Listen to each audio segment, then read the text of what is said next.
अस्सलामुअलैकुम नाजरीन, मैं हूं वकास ऐश और आप देख रहे हैं रिलैक्स उर्दू। ताज़ा तरीन खबरों और अहम इंकशाफात के साथ बढ़ते हैं आज की बड़ी खबर की तरफ। इंडियन आर्मी चीफ ने आज पाकिस्तान के खिलाफ ऐलान जंग कर दिया है। और ज़रा गुफ्तगू गौर से सुनिएगा। आज से पहले कभी भी ऐसा नहीं हुआ कि हमें कोई टाइमलाइन दी गई हो कि ये जंग कितनी तवील होने वाली है, लेकिन आज पहली मर्तबा इंडियन आर्मी चीफ ने ऐलान कर दिया है कि पाकिस्तान के साथ जो अब जंग होने वाली है, हो सकता है ये जंग 4 साल तक चले। उसने कहा है कि पिछली मर्तबा जंग सिर्फ 88 घंटे रही थी और वो तो सिर्फ ट्रेलर था, अब हम पूरी फिल्म दिखाएंगे। और उसने साफ अल्फाज में बता दिया कि इस मर्तबा हमारी तैयारी मुकम्मल है, भरपूर है, हर सतह पर है। मैं बिल्कुल वाज़े बताना चाहता हूं कि इस मर्तबा जो जंग होने वाली है, जिसे ऑपरेशन सिंदूर 2 कहा जा रहा है, वो मल्टी डोमेन जंग होगी। उसमें फौज लड़ेगी, साइबर हमले होंगे, एयरफोर्स आएगी, नेवी शामिल होगी और लड़ाई पूरी शिद्दत के साथ होगी। वो कहता है कि हमें सिर्फ ये देखना है कि हमारे पास इतना असलहा मौजूद हो कि 4 साल तक जंग जारी रख सकें। उसने कहा, देखिए, अब हमें सिर्फ इस मौके का इंतजार है जो पाकिस्तान देगा। मतलब ये कि जब जंग होगी तो हम पूरी तैयारी के साथ बैठे हैं, जो करना था वो हम कर चुके हैं। उसने एक और बड़ी बात ये कही, खून और पानी अब एक साथ नहीं चलेंगे, चाहे कुछ भी हो जाए। तो हम भी बड़ी वजाहत के साथ कह रहे हैं कि हमने करके दिखाया है और अब वक्त आ गया है कि कौम खुद को एक तवील जंग के लिए तैयार रखे। मैं बिल्कुल साफ बता दूं कि इस मर्तबा जो मामलात हैं, उनमें आप अपने आप को एक लंबी जंग के लिए ज़हनी तौर पर तैयार रखें, क्योंकि जो पिछली जंग थी वो तो सिर्फ ऑपरेशन सिंदूर था, एक ट्रेलर। असल फिल्म अब चलने वाली है और ये जंग लंबी हो सकती है, 4 माह से 4 साल तक। और इन 4 सालों में क्या कुछ होगा ये बाद में पता चलेगा। तो आज एक बात अपने जहन में डाल लीजिए, हकीकत टीवी आपको बार बार यही कह रहा है कि ये जो जंग होने वाली है ये आखिरी जंग है, यानी इसके बाद मुमकिन है कि पाकिस्तान और इंडिया के दरमियान कभी कोई जंग न हो। इस जंग के इख्तिताम के बाद अगर कभी कोई रेयर केस हो जाए तो वो अलग बात है, लेकिन जो हालात बता रहे हैं वो यही है कि ये फाइनल वॉर है। अब असल बात समझें। वो कहता है 4 साल। जैसे रूस और यूक्रेन की जंग जब शुरू हुई थी तो ख्याल था कि शायद 3-4 माह चलेगी, लेकिन वो जंग आज तक खत्म नहीं हुई और 4था साल मुकम्मल हो चुका है। वो कहता है कि ये जंग 4 साल भी चल सकती है, 6 साल भी, कुछ कहा नहीं जा सकता। आप सोचेंगे कि 2 न्यूक्लियर ताकतें 6 साल जंग कैसे लड़ सकती हैं? तो जरा सारा मंजर देखिए, आपको बात समझ आ जाएगी। रूस और यूक्रेन की जंग एक खास नौइयत की जंग है। ये जंगें लंबी चलती हैं, मुसलसल हमले होते हैं, नकल मकानी होती है, तबाही होती है, सब कुछ बर्बाद होता रहता है। लेकिन वहां एक चीज नहीं थी, दोनों न्यूक्लियर ताकतें नहीं थी।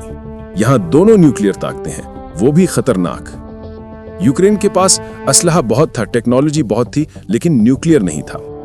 यहां मामला मुख्तलिफ है, ज्यादा संजीदा है, ज्यादा खतरनाक है न्यूक्लियर का। इन्होंने अपनी तैयारी जिस तरह बताई है वो यही है।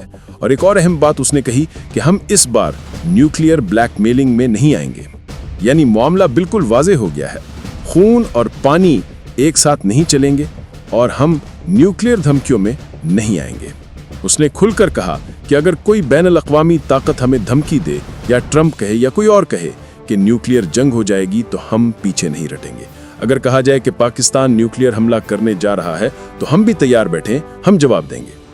अब आप समझ जाएं कि इंडिया की तैयारी क्या है।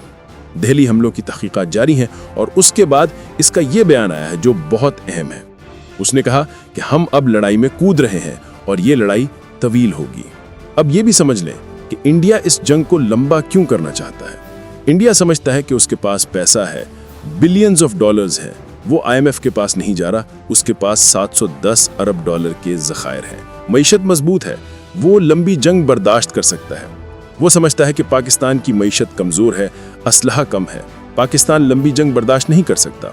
लेकिन 2 बातें जहन में रखें। एक, इंडिया की मईशत वाकई हमसे मजबूत है। दूसरे, जिसके पास खोने को कम हो उसका नुकसान भी कम होगा, जिसके पास खोने को ज्यादा हो उसका नुकसान भी ज्यादा होगा। हम अगर हमला करेंगे तो उनकी ऑयल रिफाइनरीज उड़ेंगी, नुकसान उनका ज्यादा होगा। उनकी आबादी ज्यादा है, बेसिस ज्यादा हैं, फैक्ट्रियां ज्यादा हैं, सब कुछ ज्यादा है, तो फिर नुकसान किसका ज्यादा होगा? अब उनका प्लान समझें। ये जंग रशिया यूक्रेन की तरह लंबी चलनी चाहिए। असल मकसद इजराइल का मफाद। इजराइल चाहता है कि जंग लंबी हो, तबाहकुन हो, ताकि पाकिस्तान इंडिया में उलझ जाए और वो ईरान को निशाना बना सके। यानी इजराइल चाहता है कि पाकिस्तान इंडिया के साथ मसरूफ रहे और वो मिडल ईस्ट को तबाह करे, लीबिया, शाम, लबनान, फिर तुर्की, फिर इराक, फिर ईरान, और पाकिस्तान के पास मौका ना हो कि वो इनकी मदद कर सके। पाकिस्तान ने आज तक नहीं कहा कि हम जंग लंबी रखेंगे, लेकिन इंडिया का पैटर्न यही है कि वो जंग को लंबा करना चाहते हैं। लाखों की तादाद में ड्रोन्स रखे हुए हैं। इंडिया के पास अपने भी ड्रोन्स हैं और इजरायली कंपनियां भी बना रही हैं। अब पाकिस्तान को क्या करना चाहिए? पाकिस्तान को चाहिए कि जहां इंडिया और इजराइल मिलकर ड्रोन्स बना रहे हैं, जैसे हैदराबाद वगैरह, इन जगहों को निशाना बनाए ताकि उनकी ड्रोन सप्लाई बंद हो जाए। अगर पाकिस्तान का रिस्पॉन्स तेज, सख्त और तबाहकुन हुआ तो जो जंग वो 4 साल की कह रहे हैं वो 4 माह से 4 दिन में भी खत्म हो सकती है। लेकिन उसने ट्रंप को भी जवाब दे दिया है कि ये जंग 4 माह से 4 साल तक चलेगी और तुम रुकवाने की कोशिश न करना। असल फायदा किसको होगा? इजराइल को। इंडिया तो बस मोहरा है। लेकिन एक बात वो बार बार कहा है कि हम न्यूक्लियर ब्लैकमेलिंग में नहीं आएंगे, यानी वो न्यूक्लियर जंग के इम्कान के लिए भी तैयार हैं। पाकिस्तान ने भी कहा है कि न्यूक्लियर माहौल में जंग अच्छी नहीं होगी, लेकिन जो हालात नजर आ रहे हैं, जंग न मुख्तसर होगी न हल्की, ये लंबी, शदीद और तबाहकुन होगी। जब किसी मुल्क का आर्मी चीफ ये कह दे कि जंग लंबी, शदीद और 4 साल तक की हो सकती है, तो समझ जाएं कि उनके जहन में रूस यूक्रेन मॉडल चल रहा है। गाजा की जंग भी देख लें, 3 साल हो गए, खत्म नहीं हुई, नुकसान बेपनाह। जंग शुरू करना आसान होता है, खत्म करना मुश्किल। रूस और यूक्रेन जंग शायद चंद माह के लिए समझी गई थी और आज 4 साल मुकम्मल हो चुके हैं, 5वें साल में दाखिल हो चुकी है। आगे क्या होगा किसी को भी नहीं मालूम। सब्सक्राइब करना न भूलें, वीडियो को लाइक करें, शेयर करें और कमेंट में अपनी राय जरूर दें।